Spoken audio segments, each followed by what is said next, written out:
من جملہ عبادات اللہ اپنی بارگاہ میں شرف قبولیت عطا فرمائے۔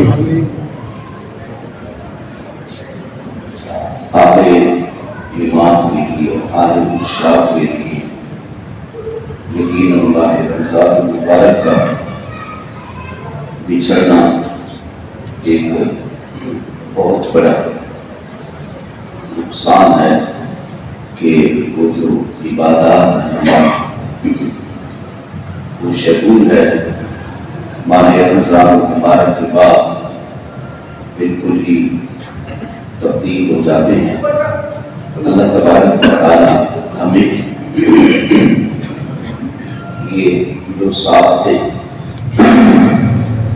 اللہ تعزیز عطا فرماتا ہے۔ جمعہ المبارک بھی ایک مقدس اور بابرکت لمحات ہیں۔ آج کے جمعہ المبارک کے خطبہ میں ہماری گفتگو کا جو عنوان ہے وہ محبت رسول صلی اللہ علیہ وآلہ وسلم ہے۔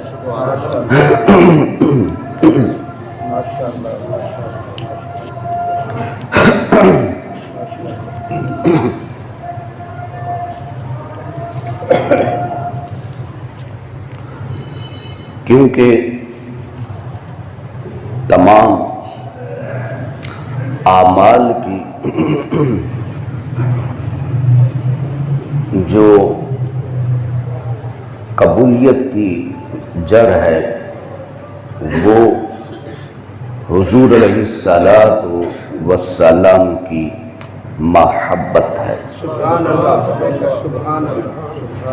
محبت رسول کے بغیر انسان ایک تو عمل کم کرتا ہے اور دوسرا عمل کی قبولیت جو ہے وہ بھی نہیں ہوتی ہے۔ اعمال کی قبولیت کے لیے محبت رسول جو ہے یہ ایک شرط ہے، بلکہ ایمان کی شرائط میں سے بھی محبت رسول اس کی اولین شرط ہے۔ تو اس لیے صحابہ کرام رضی اللہ عنہم اجمعین نے حضور علیہ الصلاۃ والسلام کی ذات مبارکہ سے انتہا درجے کی محبت کی ہے، اور اس محبت کی وجہ سے ہی ان کو یہ مقام اور یہ مرتبے اللہ نے ان کو عطا کیے۔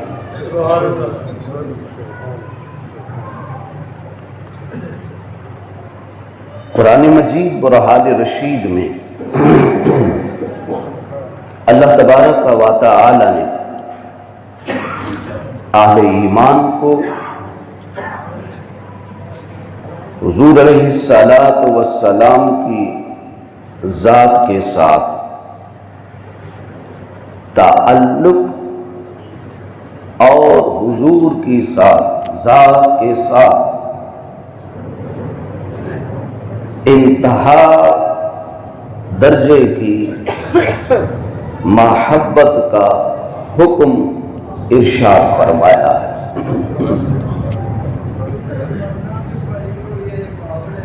اور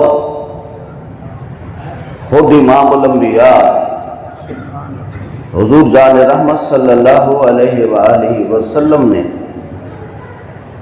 حضور کا خود فرمانے عالی شان ہے، لا یؤمن احدکم حتی اکون احب الیہ من والدہ و ولدہ والناس اجمعین۔ فرمایا تم میں سے کوئی شخص اس وقت تک مومن نہیں ہو سکتا جب تک اپنی جان، اپنی اولاد، اپنے والدین اور تمام کائنات کے لوگوں سے سب سے زیادہ محبت مجھ سے نہ رکھے۔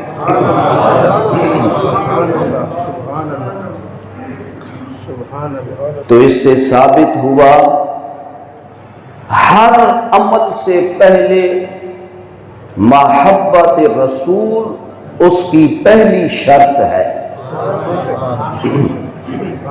اور محبت بھی یہ اگر مگر والی نہ ہو، بندہ ادھر جائے ادھر جائے سوچے کہ کیا یہاں پہ وہ وہاں پہ بندہ اپنی عقل کے گھوڑے دوڑائے، کیونکہ محبت جو ہے وہ اندھی ہوتی ہے، اور حضور سے بھی محبت اندھی کرنی ہے۔ سبحان اللہ سبحان اللہ۔ تو وہی کامیاب ہوئے ہیں۔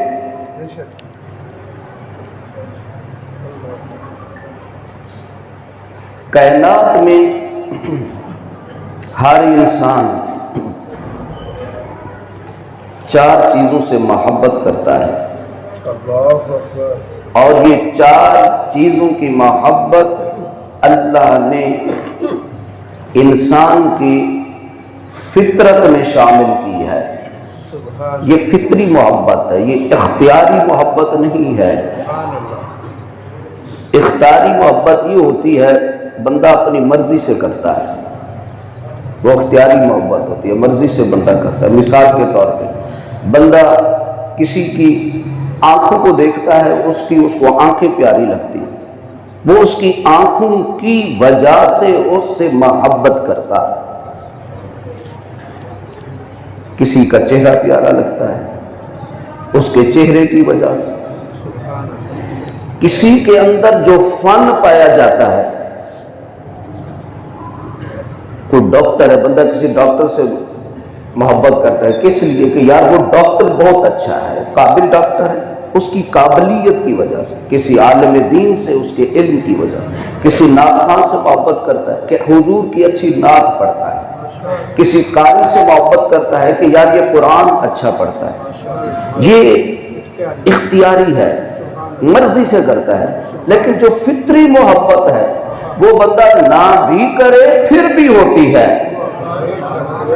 وہ فطرت میں شامل ہے، وہ اللہ نے انسان کی نیچر میں شامل، یعنی کہ وہ خمیر میں اللہ نے ان چار چیزوں کی محبت انسان کے خمیر میں شامل کی ہے۔ سبحان اللہ سبحان۔ یعنی میں اس طرح کہوں کہ وہ چار محبتیں ایسی ہیں کہ نہ کرتے ہوئے بھی کرتا ہے، بلکہ ان کی محبت میں مجبور ہوتا ہے۔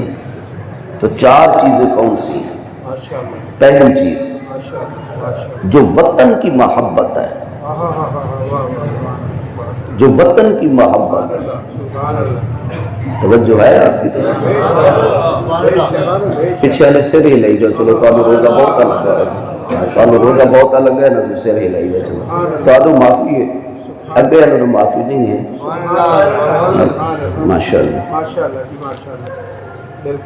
جو وطن کی محبت ہے، انسان دنیا میں کسی کونے میں چلا جائے، وہ سوئٹزرلینڈ میں بیٹھا ہو، وہ پیرس میں بیٹھا ہو، وہ کینیڈا میں بیٹھا ہو، وہ یو کے میں بیٹھا ہو، ٹھیک ہے، کدھر بھی بیٹھا ہو، اگر جنگل میں اس کا ایک ہی گھر تھا،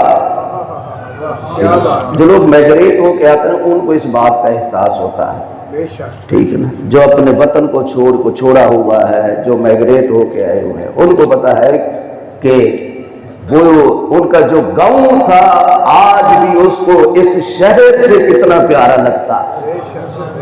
بلکہ میں اس بات کی طرف آتا ہوں، آئیں ہم اپنے حضور کی بارگاہ میں چلیں، ہم حضور کی بارگاہ میں چلیں۔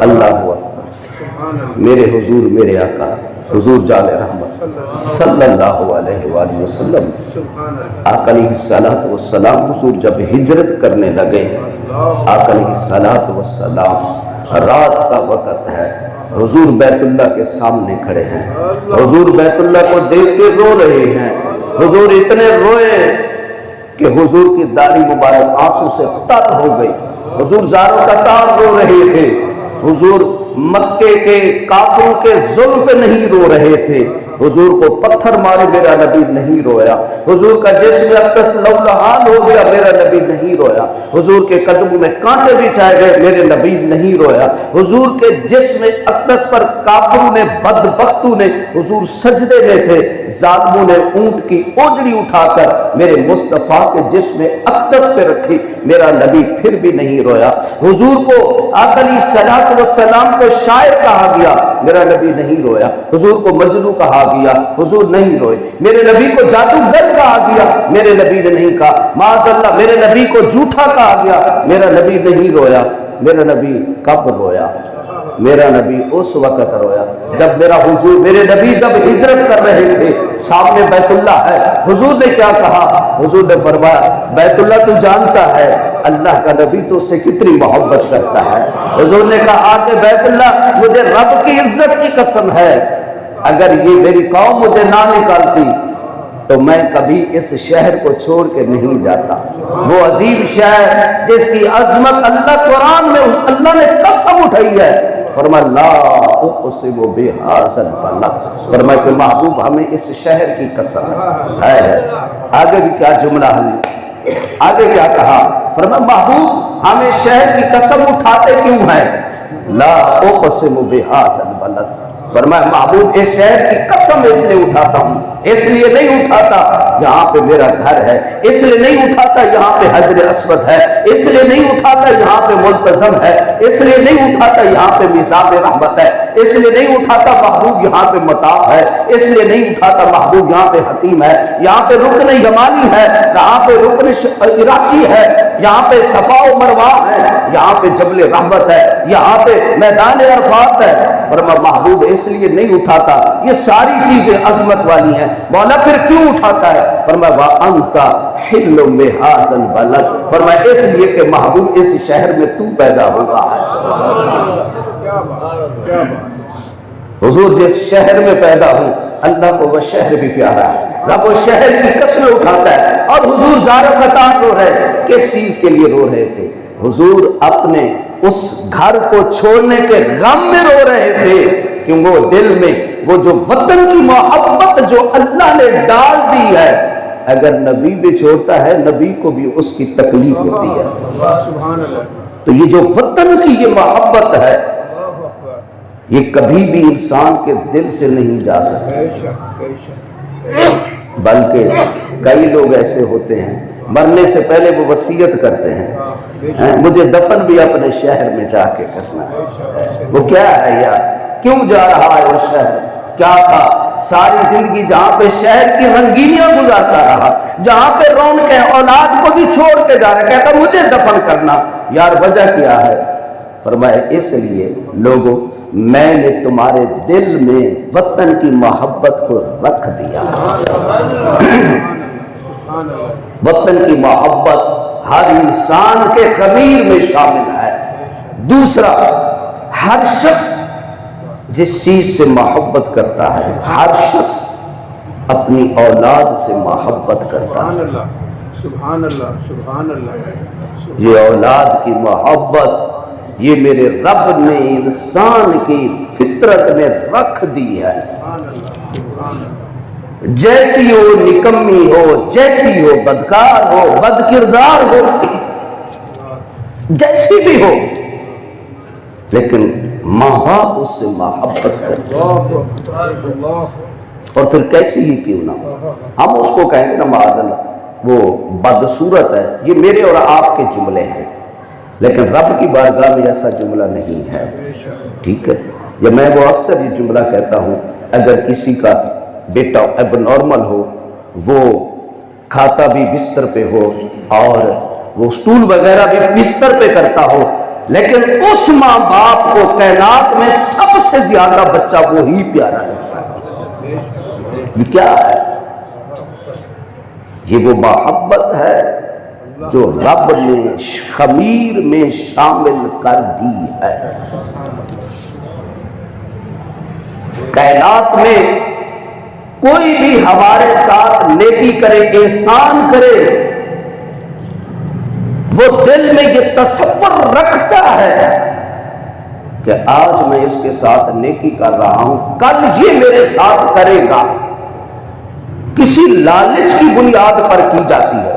اگر اور بھی کوئی لالچ نہ ہو، بندہ کسی کی مدد کرتا ہے، یہ تو لالچ ہے نا کہ رب اس کا اجر دے گا۔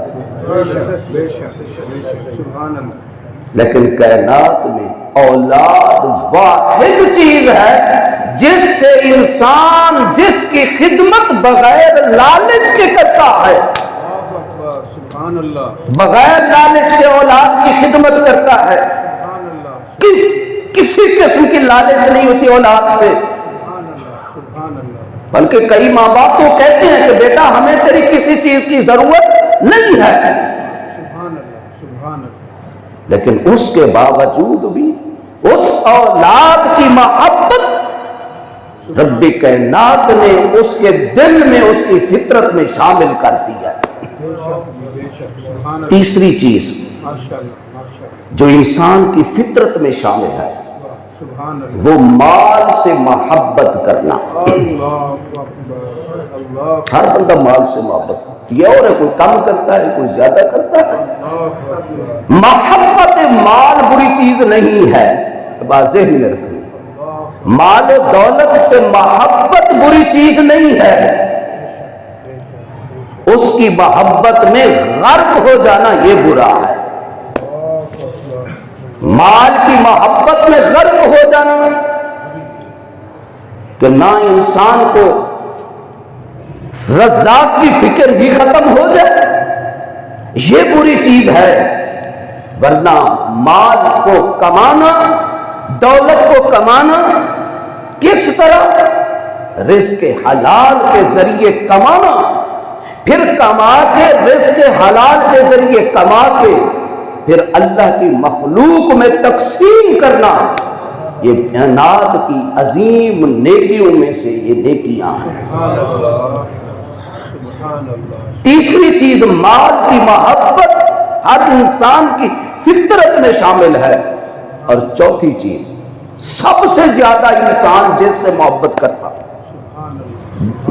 وطن سے بھی، مال سے بھی، آل سے بھی، ان تینوں چیزوں سے انسان اگلی جو چوتھی چیز ہے سب سے زیادہ محبت کرتا ہے، وہ انسان کی جان ہے۔ وہ انسان کی جان ہے۔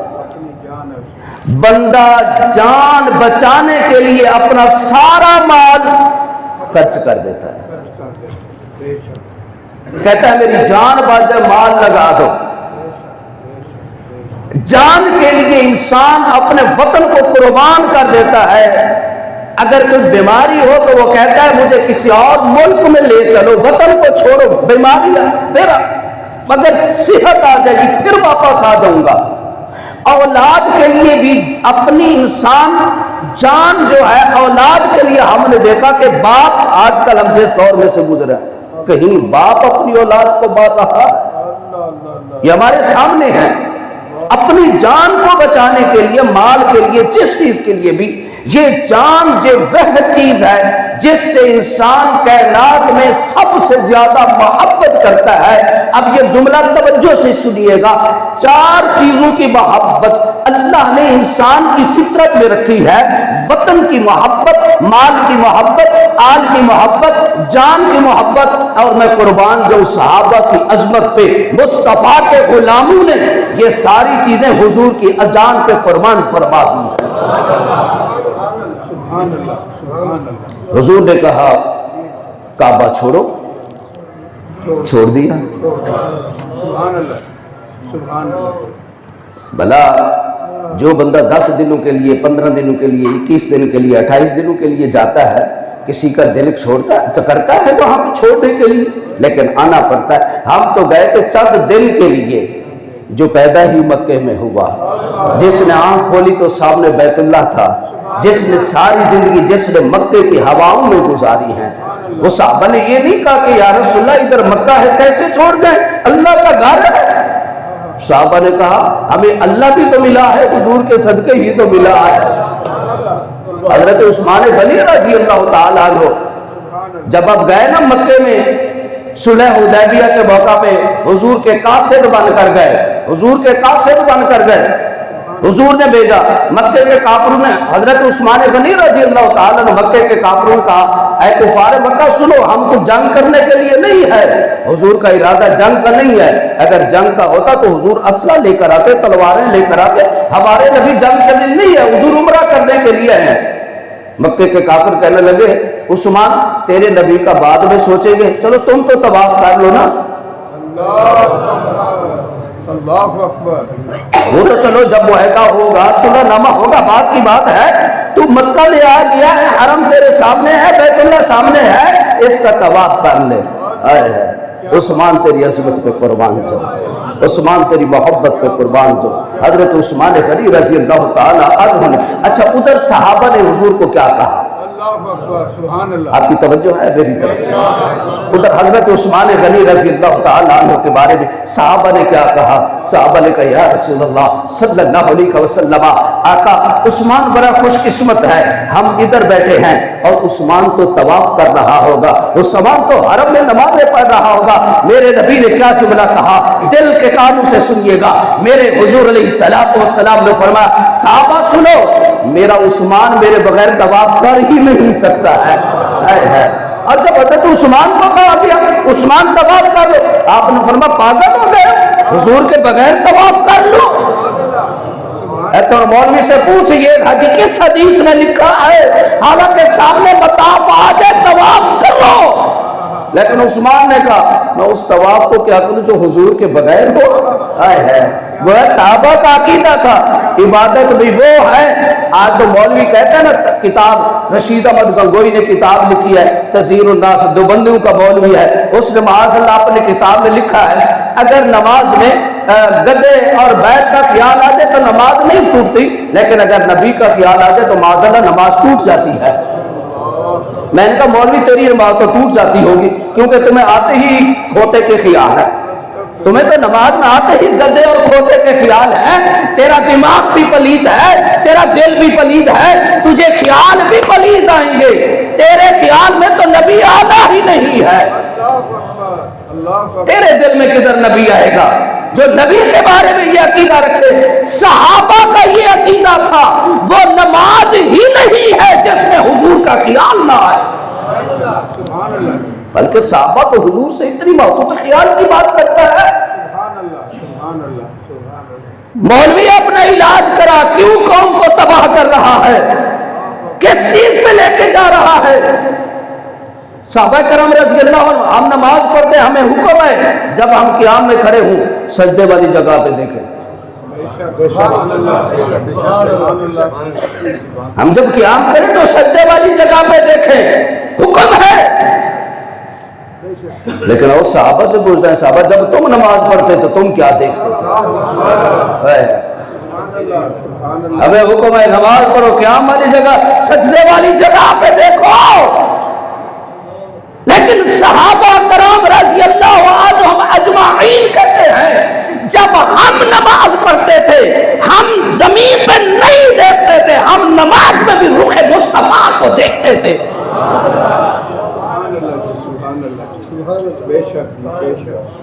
ہم نماز میں بھی رخ مصطفیٰ کو دیکھتے تھے۔ بعد کہ میں قربان جو صحابہ کی عظمت پہ، اور وہ بندہ کیسا لانتی ہے جو آپ صحابہ، جو آج صحابہ پہ انگلی اٹھاتا، جو صحابہ کے ایمان پہ انگلی اٹھاتا ہے، جو صحابہ کے ایمان پہ گفتگو کرتا ہے، خدا کی عزت کی قسم پوری کائنات کے لوگوں کے ایمان کو اکٹھا کیا جائے، نبی کے ایک صحابی کے ایمان کے ایک ذرے کے برابر بھی نہیں ہو سکتے۔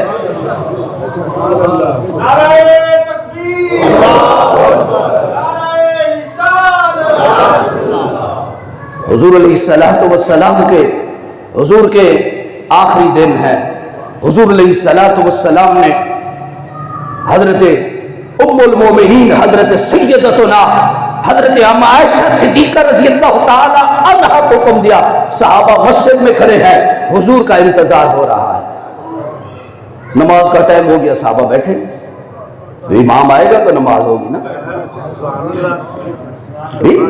نماز اس وقت ہوگی جب امام آئے گا، بات سمجھ آ رہی؟ امام کے لیے کوئی ٹائم کی پابندی نہیں ہے، یہ بات ذہن میں رکھنا۔ ایدراسی کہہ رہے کہ نماز جماعت ٹائم تک کھڑی ہونی چاہیے، جمعہ ٹائم تک، جو مولوی صاحب پابندی نہیں کرتے شرعن، بات سمجھ آ رہی ہے؟ میں تمہیں نبی کی شریعت کی بات اس لیے نہیں کہہ رہا کہ مجھے کنسیشن ہو نہیں، الحمدللہ میں ہمیشہ ٹائم بتا، جمعہ تھوڑا لیٹ ہو جاتا ہے، لیکن شرعن یہ ہے جب امام آئے پھر جماعت کھڑی، چاہے وہ 10 منٹ بھی لیٹ آئے، مقتدی کو انتظار کرنا پڑے گا، کیونکہ وہ مقتدی ہے، وہ امام نہیں ہے۔ صحابہ کرام انتظار میں بیٹھے، اب کسی کی جرت بھی نہیں ہے جا کے کہے حضور جماعت کا ٹائم ہو گیا، آئے ہے، وہ صحابہ تو مصطفیٰ کا ادب کرنے والے تھے، وہ بیٹھے ہیں۔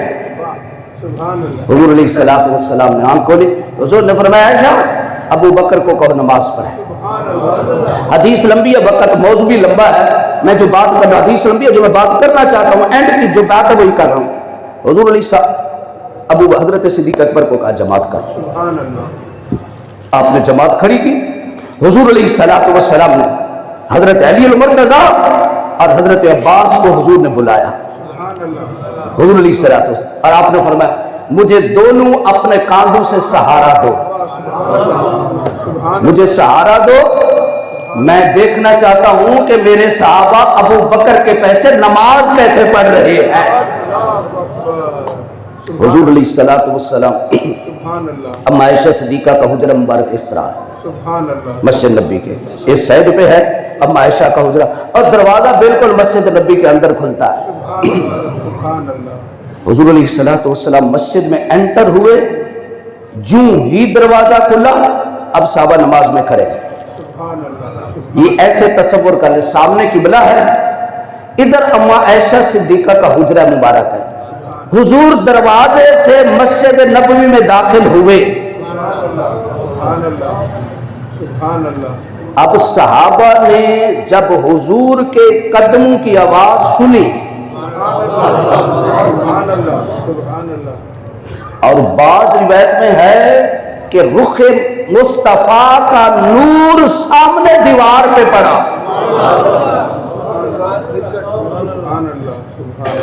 صحابہ سمجھ گئے کہ آقا آ گئے، اب کھڑے نماز میں ہیں، کھڑے صحابہ کو پتہ چلا نماز میں، صحابہ کا خیال کدھر چلا؟ بولے کدھر کیا؟ حضور کی طرف۔ اب صرف تصور نہیں کیا، خالی تصور نہیں کیا، صحابہ نماز میں قیام میں کھڑے ہیں، منہ قبلے کی طرف ہے، امام امامت کرا رہا ہے، حضور اندر داخل ہوئے، صحابہ نے رخ موڑ دیا، رخ موڑ دیا، صحابہ نے چہرے حضور کی طرف کر لیے۔ اب مفتی کہتا ہے اگر نماز میں حضور کا خیال آئے نماز ٹوٹ جاتی ہے، حضور والا کی در خالی، تصور نہیں آیا، بلکہ تمام فقہاء کا فتویٰ ہے اگر دوران نماز اگر چہرہ قبلے سے ہٹ جائے نماز ٹوٹ جاتی ہے۔ صحابہ کو صرف خیال نہیں آیا، صحابہ نے اپنا رخ بھی بدلا،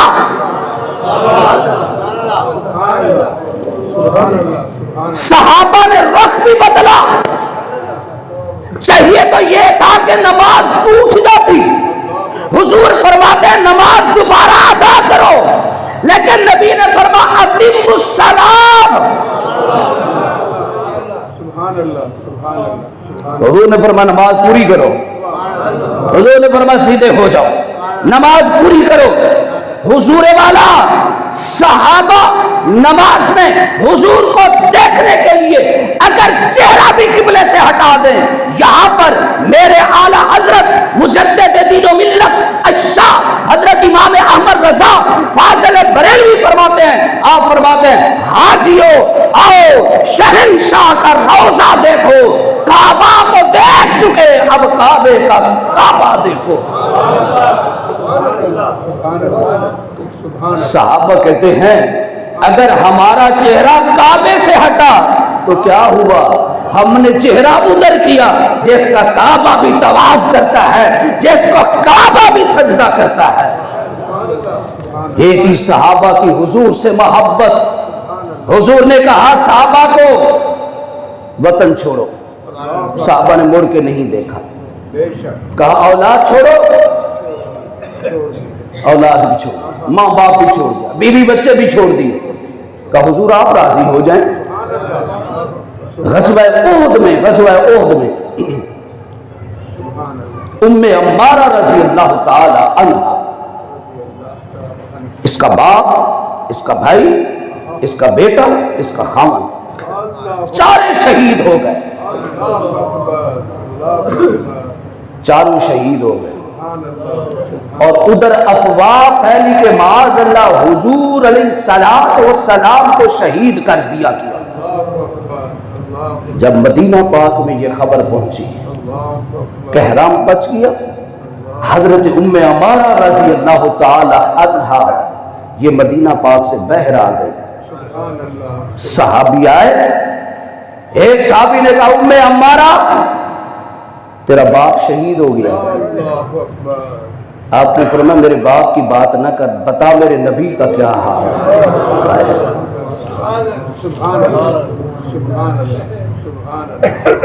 ایک اور صحابی آیا، ام عمارہ تیرا خامد بھی شہید ہو گیا۔ آپ نے فرمایا خامد کو چھوڑ، بتا میرے حضور کا کیا حال ہے، میرے حضور کا کیا حال ہے۔ ایک اور صحابی کہ ام عمارہ بیٹے کا انتظار کر رہی ہے، تیرا بیٹا بھی شہید ہو گیا۔ آپ نے فرمایا بیٹے کو چھوڑ، یہ بتا میرے حضور کا کیا حال ہے۔ پھر ایک صحابی آیا، کہا ام عمارہ تیرا بھائی بھی دنیا سے چلا گیا ہے، تیرا بھائی بھی شہید ہو گیا۔ حضرت ام عمارہ نے کہا کہ مجھے پتا ہے میرا باپ بھی چلا گیا، میرا خامن بھی چلا گیا، میرا بھائی بھی چلا گیا، میرا بیٹا بھی چلا گیا، سب کو چھوڑو، یہ بتا میرے حضور کا کیا، میرے حضور کا کیا حال، میرے آقا کا کیا حال۔ ایک صحابی ہے، آپ نے فرمایا حضور کے غلاموں مجھے بتاؤ، میرے خاندان کو چھوڑو، یہ بتاؤ میرے حضور کا کیا حال ہے۔ ایک صحابی آیا، کہنے لگا ام عمارہ تجھے مبارک ہو، حضور زندہ ہے۔ اس بھائی صحابہ کا جملہ سنو، وہ صحابیہ کہنے لگی صحابہ سنو، جب حضور زندہ ہے تو ساری تکلیفیں ہی ختم ہو گئی، سارے دکھ ختم ہو گئے، ساری پریشانیاں ختم ہو گئی، کیونکہ ہم تو زندہ ہی حضور کے لیے تھے، ہم تو زندہ ہی حضور کے لیے تھے۔ حضور کے ایک صحابی تھے، جب حضور کا وصال ہوا، حضور کا وصال ہوا، کھیتوں میں کام کر رہے تھے، کسی نے جا کر بتایا حضور کا وصال ہو گیا۔ اس عاشق کی بات سنو، ہم تو رمضان میں بھی یاد روز نمازیں نہیں پڑھ سکے، ہم تو نماز میں بھی جماعتیں ضائع کر گئے، ہم نے تو رمضان میں جماعتیں ضائع کی ہیں، اور دعوے غلامی رسول کے، غلامی رسول میں موت قبول ہے، مر جانا قبول ہے، نماز پڑھنا قبول نہیں۔ ہم نے رمضان میں بھی رشوت نہیں چھوڑی، ہم نے رمضان میں بھی سودے میں ملاوٹ کرنا نہیں چھوڑی، ہم نے رمضان کے مہینے میں بھی جھوٹ نہیں چھوڑا، ہم نے رمضان کے مہینے بھی لوگوں کے ساتھ دغا فساد کرنے سے باز نہیں ہے، ہم نے رمضان المبارک کے مقدس مہینے میں بھی دعا نبری نہیں چھوڑی، اور نعرہ لگے غلامی رسول میں موت بھی قبول ہے، حضور سے محبت کا نعرہ لگے، میں منافقت رکھے، دلوں میں بغض رکھے، دلوں میں کینہ رکھے، رشتے دار بھائی سے ناراض کی، دوست سے ناراض کی، بہن سے ناراض، اور نارد میں غلامی رسول کا، یہ غلامی رسول نے یہ درس دیا تھا، یہ محبت رسول نے یہ درس دیا تھا، یہ محبت رسول ہے۔ رمضان کا مہینہ ہے، مسجدیں بھر جائے اور جو ہی چاند کا اعلان ہو، عید کا چاند نظر آ گیا اور ہم پورے سال کے مسجد سے چھٹی لے سارا سال جس کی نعمتیں کھاتے ہو۔ کیا ہم ایک مہینے کے لیے مسلمان بنے تھے؟ کیا ہم نے ایک مہینے کے لیے کلمہ پڑھا تھا؟ حضور علیہ الصلوۃ والسلام نے فرمایا الراشی والمرتشی کلاہما فی النار، رشوت کو عیدی کا نام دیا جا رہا ہے، ڈوب مرنے کا مقام نہیں۔ شام کو ریڑھی والے کے فروٹ بھی مفت لے کے آتے ہیں اور اس سے تم بچی کو افطاری کراتے ہو، کبھی ان بچوں میں نہیں پوچھا، اس بیوی نے بھی نہیں پوچھا کہ یہ تو اتنے فروٹ کدھر سے پکڑ کر ہے، تیری تو دہاڑی اتنی لے کرتے اور تو اتنے فروٹ لے کر آ گیا، تو اپنے خود کو بھی جہنم کی طرف لے رہا ہے، اپنی اولاد کو بھی جہنم کی طرف لے کے جا رہا ہے۔ حضور نے فرمایا من غش فلیس منا، جس نے سودے میں ملاوٹ کی وہ مجھ سے نہیں ہے۔ مرچیں لینے جاؤ، مرچوں میں ملاوٹ، دودھ لینے جاؤ، دودھ میں ملاوٹ، گھی لینے جاؤ، گھی پہ ملاوٹ، نمک لینے جاؤ، نمک میں ملاوٹ۔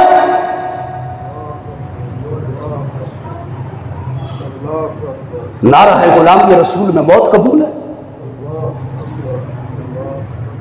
حضور علیہ الصلوۃ والسلام نے فرمایا جو بندہ جھوٹ بولتا ہے اس کے منہ سے ایسی بدبو نکلتی ہے کہ فرشتہ کئی میل اس سے دور چلا جاتا ہے۔ اور ہمارا نظریہ کیا ہو، جب تک جھوٹ نہ بولے مولوی صاحب سودا ہی نہیں بکتا، لعنت ہے تیرے عقیدے پر، لعنت ہے تیری سوچ پر، اگر رب نہ چاہے تو کچھ نہیں بکتا، تو سچ بول کے بھی سودا بیچ سکتا ہے۔ حضرت امام اعظم ابو حنیفہ رضی اللہ تعالیٰ عنہ کپڑے کا کاروبار کرتے تھے،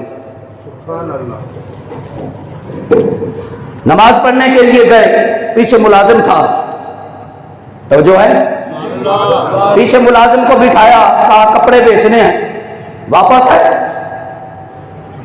تو آپ نے ایک کپڑا تھا ڈیفیکٹڈ تھا، اس میں کچھ ڈیفیکٹ تھا، آپ نے اس ملازم سے پوچھا وہ کپڑا کدھر گیا؟ کہا بیچ دیا۔ آپ نے فرمایا جب تو نے بیچا تھا اس کو بتایا تھا اس میں یہ نقص ہے؟ بول یار،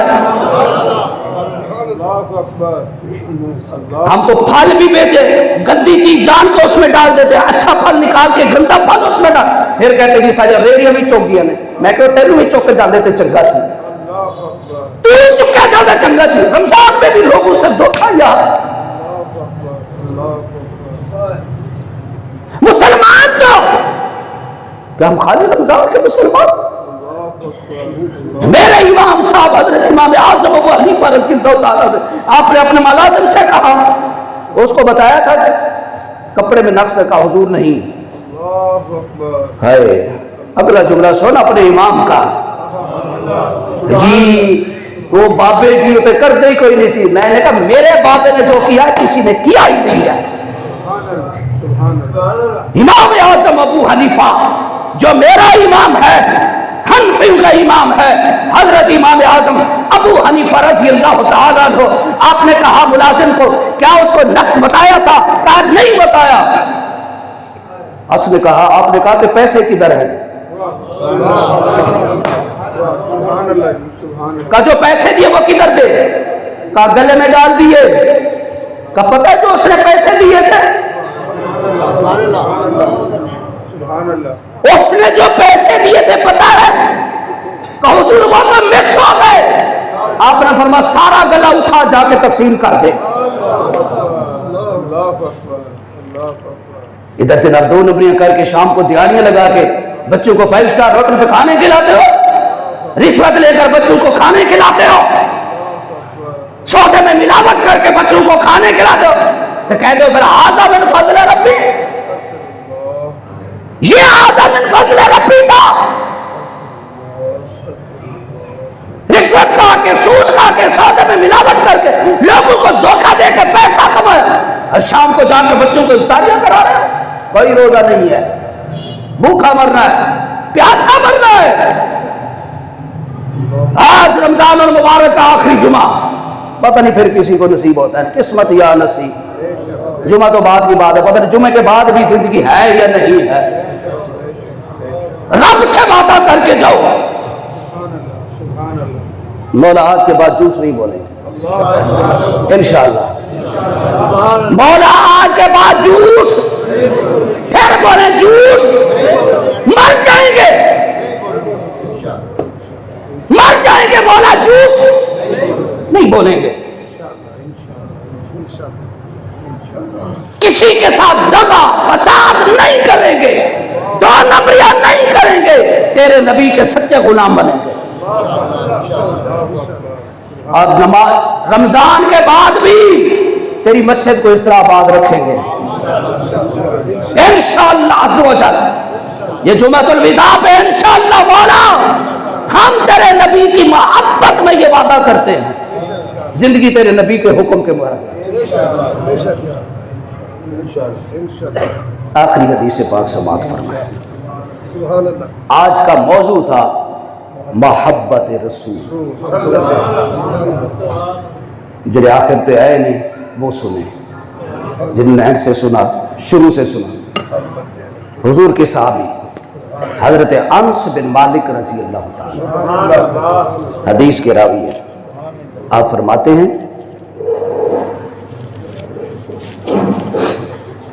حضور علیہ السلام کی مجلس مبارک لگی ہوئی ہے، صحابہ بیٹھے ہیں، ایک شخص حضور کی بارگاہ میں آیا، عرض کی اخبرنی متی قیام الساعہ، آقا یہ بتائیں کہ قیامت کب قائم ہوگی؟ سوال بھی عجیب ہے صحابی کا، عجیب سوال ہے، یا رسول اللہ قیامت کب قائم ہوگی؟ صحابہ فرماتے ہیں میرے حضور نے فرمایا کیا ہے میرے غلام، نماز کا وقت ہے، پہلے نماز پڑھ، نماز پڑھیں گے پھر تیرے سوال کا جواب دیں گے، کیونکہ سب سے پہلے افضل نماز تھا۔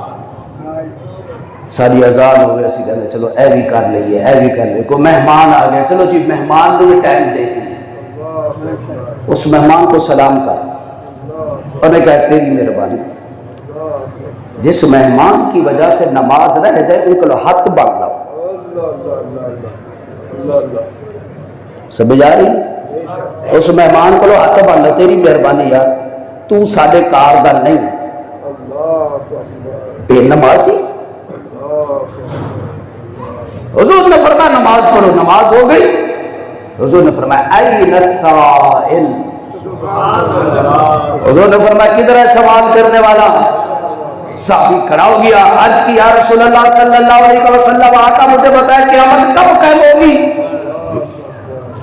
حضور علیہ السلام نے فرمایا قیامت کے بارے میں پوچھنے والے ما آ دد تلقھا، حضور نے فرمایا بتا تو نے قیامت کے لیے جمع کیا کیا ہے؟